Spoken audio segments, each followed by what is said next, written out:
The Dragon Emperor had executed 1,000 species for lesser insolence. Worlds had burned because an ambassador blinked at the wrong moment.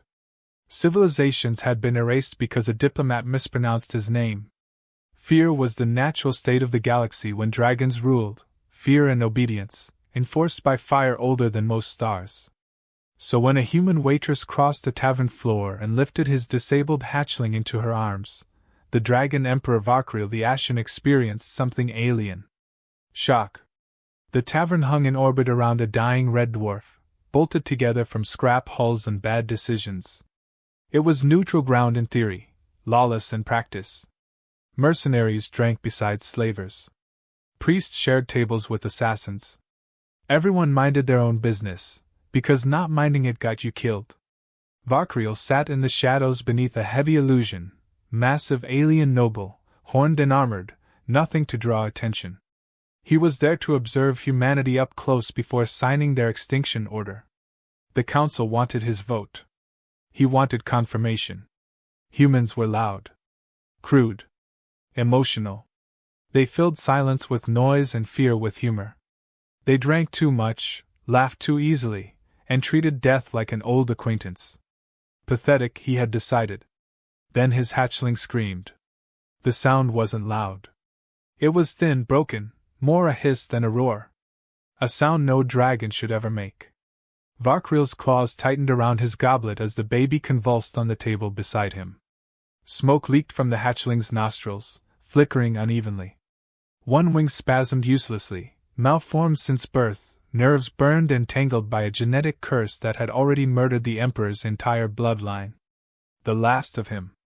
Patrons turned. Some recoiled. Others stared with open fascination. "Is that thing dying?" someone muttered. "If it blows, we're all dead," another said, half rising from his seat. Vakriel rose slowly, fire building behind his eyes. He would kill them all if they came closer. He would burn the station to ash before letting lesser beings witness royal weakness. Too late. The human moved. She vaulted the table without hesitation, apron flaring, boots hitting metal hard. No weapon. No armor. Just instinct and speed born of long practice. She scooped the hatchling up, cradling it against her chest as if it weighed nothing, though even newborn dragons were heavier than most grown men. "Hey! Hey! Easy!" she whispered, rocking gently. "I've got you!" Someone shouted. "Lady, drop it!" Another laughed nervously. "You want to lose your arms?" The human didn't even look at them. Her hands glowed faintly, not magic. Technology.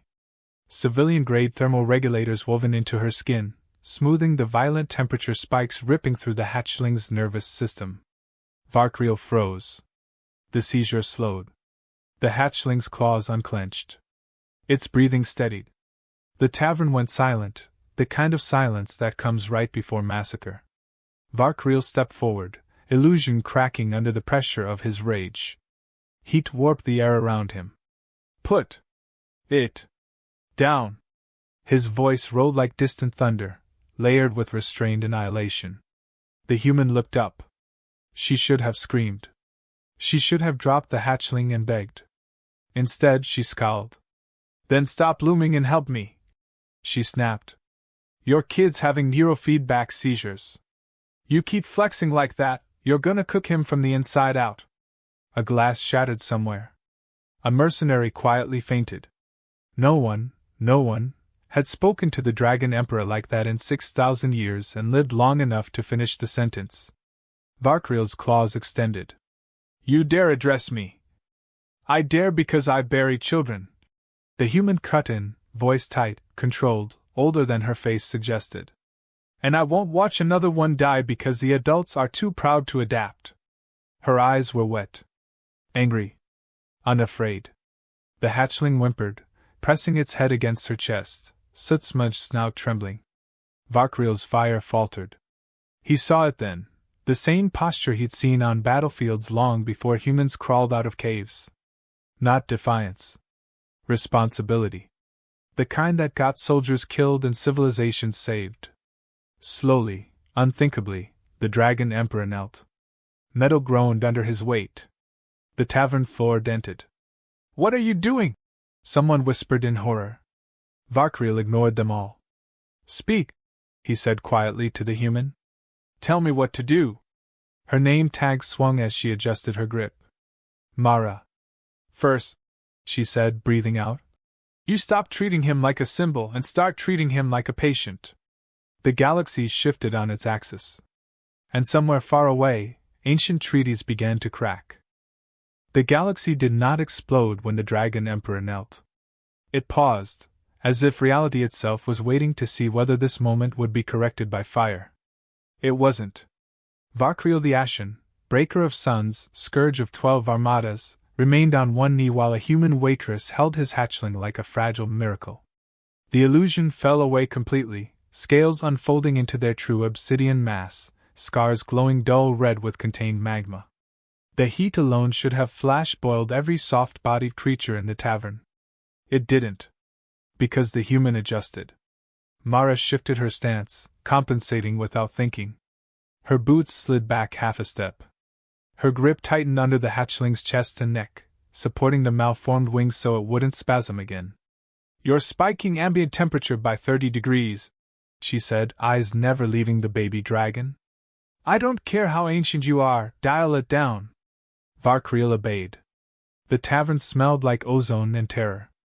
"Who are you?" he asked. "Someone who doesn't let kids die in front of her," Mara replied. "Now listen.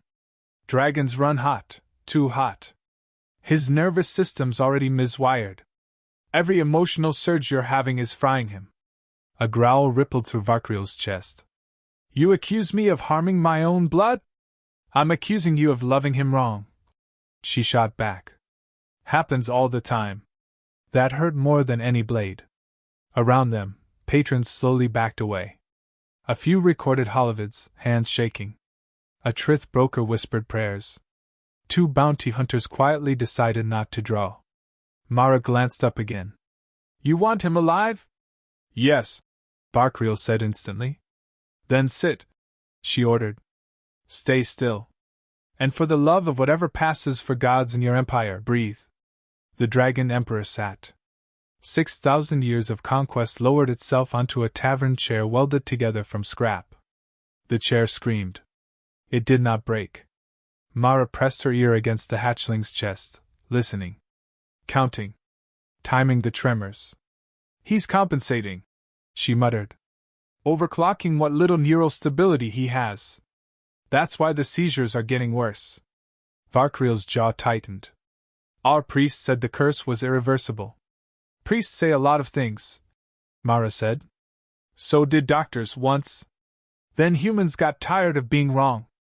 She looked at him sharply. "You ever try not treating it as a curse?" The question hit like a kinetic strike. Dragons believed in lineage, in perfection through fire. Weakness was excised. Flaws were burned away. That was how the Empire survived for millennia. This hatchling had survived anyway. Despite doctrine. Despite fate. Because it was stubborn. Because it was alive. Mara shifted again, one hand reaching into her apron pocket. She pulled out a slim injector, civilian-marked, scratched and old. "Human-grade neural dampener," she said. "Won't fix him. Might stabilize him." Varkriel's eyes narrowed. "You would drug royal blood with human medicine?" "Already did," she replied. "Skin contact. Slow release." The Emperor's fire flared. Then the hatchling relaxed. A long, shuddering breath escaped its tiny chest. The trembling stopped entirely. For the first time since its hatching, the baby dragon slept without pain. The tavern exhaled. Varkriel stared at the small, peaceful form in her arms. "What do you want?" he asked softly. Mara looked tired now. Very tired. "I want a cup of water," she said. "And I want you to stop letting your people tell you this kid's broken." The Emperor stood slowly, towering once more, but something fundamental had changed. His voice, when he spoke, carried no threat. "You have touched my blood," he said. "By our laws, that grants you death." Mara snorted. "Figures. Or," Varkriel continued, eyes burning. It grants you protection beyond empire. The tavern erupted into chaos. Because protection from the Dragon Emperor meant something else too. It meant humanity had just been noticed. And somewhere in the cold halls of the Galactic Council, warning systems began to scream. The first Council fleet died screaming. Not metaphorically. Literally. Their ship's internal comms filled with overlapping alarms, ruptured pressure seals, and the panicked shrieks of admirals who had never expected resistance, let alone reprisal. Because the Council had acted quickly. Too quickly. Within 3 cycles of Varkriel's return to his empire, the Galactic Council convened an emergency session. The footage from the tavern had leaked, of course. A Dragon Emperor kneeling. A human touching royal blood. A hatchling surviving against prophecy. To the Council, it wasn't a miracle. It was a threat. Dragons were already declining. Their empire was too old, too powerful, too slow to die. Humans were worse, chaotic, inventive, and politically radioactive. Together? Unacceptable. The vote passed in under a minute. Extermination protocol, dual species. They chose Earth first. Hit the humans, one counselor had said, voice cold and precise. The dragons will revert to type once the pets are burned. They were wrong on both counts. The first wave arrived in Seoul with holy confidence and mathematically perfect firing solutions. Planet cracker lances charged. World-ending weapons unfolded like metallic prayers. And then the void bent. Human ships dropped out of hyperspace in places the Council's models said were impossible. Inside gravity wells, behind moons, in the dead zones between sensor sweeps. Old tricks. Dirty tricks. Human tricks. Railguns spoke first, flinging tungsten and depleted antimatter at relativistic speeds. Council shields collapsed in seconds, never designed to handle kinetics that didn't politely announce themselves as energy signatures. Target their command spires, a human captain said calmly. Take their eyes. Missiles followed, dozens of them, each one screaming human profanity over open comms, a psychological warfare package the Council would later classify as deeply unsettling. But it wasn't enough. The Council had numbers. Then the dragons arrived. Space tore open as dragon warforms translated directly into real space, massive and incandescent, wings folded tight against vacuum-adapted armor. Fire that burned without oxygen erupted, not flame, but directed plasma, channeled through ancient throats, and newly installed human-made focusing arrays. Varkriel led them. His roar echoed across every frequency. You fired on my allies! Council admirals froze. Allies? One whispered. Then they saw him. The hatchling, no longer a hatchling, burst from behind Varkriel's flagship, smaller than the ancients but faster, sleeker. His once useless wing was reinforced with articulated human alloys, nerve-linked through a hybrid interface no sane species would ever approve. No sane species except humans. Mara watched the battle from a Terran command deck, arms crossed, jaw clenched. Vitals steady, a tech reported. Neural load within tolerance. He gets one pass, Mara said. If he spikes, pull him out. The young dragon didn't spike. He sang. A resonant pulse rippled through the void. Dragon fire harmonized with human signal warfare. Council ships spasmed as their systems desynced, targeting solutions unraveling in real time. Is that music? Someone whispered. It's a lullaby, Mara said quietly. For nightmares. Human Marines launched next. They rode vacuum-capable assault wyverns, armored and weaponized, firing coil rifles and laughing over open channels. Tell the Council. One Marine barked as he breached a command cruiser. Humans don't bond with pets. We bond with family. The battle turned into a rout. Council vessels fled, those that could. Others burned, torn apart by combined tactics no simulation had ever predicted. Because no simulation accounted for love weaponized by ingenuity. As the last Council dreadnought cracked open, Varkriel felt something unfamiliar coil in his chest. Not rage. Pride. The Council had declared extinction. Humanity had answered with adaptation. And the galaxy learned a new rule that day: never threaten what humans choose to protect. The war ended not with fanfare, but with quiet recognition. Planets burned, fleets disintegrated, counselors vanished, and yet Earth remained, scorched but defiant. The Dragon Empire survived, but its doctrine shattered. Purity laws were discarded, bloodline edicts rewritten. The galaxy knew one immutable truth now: humans were not to be underestimated. Varkriel returned to Mara's tavern, unannounced, unarmored, unmasked. Patrons froze. Guns rose. Then slowly lowered. They knew him. Not as the Emperor of Fire and Fear. Not as a destroyer of worlds. But as someone changed.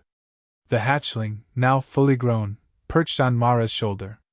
Its wings, once crumpled and useless, were reinforced with human alloy and biologically integrated neurofibers. It purred, a sound like molten metal flowing over crystal, as Mara wiped down tables scarred by laser blasts and alien claws. "You changed everything," Varkriel said, voice low and trembling. "And all I did was watch." Mara shrugged, not looking up. "Nah. I just picked up a crying kid and didn't drop him. You finally listened instead of roaring." The Emperor's laughter rumbled, deep and terrifying, yet tinged with something softer: gratitude, maybe even humility. He knelt beside her once more, not to kneel in fear or submission, but in acknowledgement. Humans had taught him patience, strategy, adaptation, compassion. The galaxy, meanwhile, rebuilt slowly. Former council members plotted quietly, but none dared move against Earth or the Dragon Empire again. Fear of human ingenuity, and their inexplicable ability to turn even mercy into a weapon, kept them cautious. Mara returned to her duties, still serving ale and recycled protein rations, still humming old Terran lullabies to her ward. The Emperor visited often, and the dragon, once a crippled hatchling, grew to be both symbol and weapon, a bridge between species. The ultimate irony settled in Varkriel's chest. He had ruled through terror for millennia, yet it was a human waitress, small, stubborn, unarmed, who had taught him the most lethal lesson of all: sometimes, the softest hand shapes the strongest fire. And so, when Mara finally glanced at him one quiet evening, the dragon draped across her shoulders, she simply said, "You learn fast for someone who's been alive 6,000 years.